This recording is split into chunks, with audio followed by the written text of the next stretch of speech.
Alam niyo po, tinanong ko yung isa kanina, hindi ko na matandaan kung nasaan. Sabi ko sa kanya, ay dito sa harap. Sabi ko, anong oras ka pa gumising? Maaga ka dito. Sabi, sino yun? Nasa kamay. Ayun siya. Anong pangalan mo?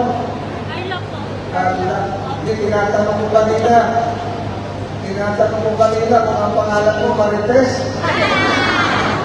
Tinanong ko siya kung anong oras pa siya gumising. 7 o'clock. Ako po, 1:30 ng umaga para makapunta lang dito sa inyo. Kaya po, hinajak po ako dito, in-hostage ni Congressman Garvin, pero kayo po naniniwala ako na talagang dapat pumunta ako rito. Ang gusto po natin mangyari sa pagkikipagtulungan sa TESDA, ng DOLE at ng inyong LGU, magkaroon po tayo ng pang mas matagalang tulong pangkabuhayan. Binanggit ko na po ito sa pinunong ng TESDA, sana po makabuo tayo ng maliliit na mga negosyo, hindi lang sa Kabikulan, o hindi sa buong Pilipinas. Yan po siguro yung gagawin ko sa susunod na balik ko. Kailan po ako sunod na babalik? Kumplikado po ako sa December. Sa December, dito rin kami magsimbang gabi.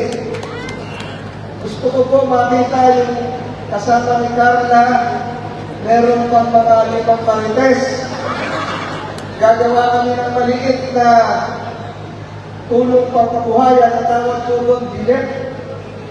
Binibigyan po yun ng puhunan para makapagtayo ng maliit na negosyo. Aking pong inaatasan si ating Regional Director Lianyo, kita yung Director, yan. Para sa gano'n, magkaroon ng profile yung merong kakayahan na makapagsulong ng maliit na negosyo. Sa December, maglulunsad tayo ng maraming ganyan sa pangikipagtulungan ni Congressman Garvin at ni Mayor Sam. Muli po, sa lahat ng maaga ng gumising na narito, maraming salamat. Diyos mabalos. Hindi naman kayo puyat, ako po yung puyat. Maraming salamat po at mabuhay po ang Legazpi.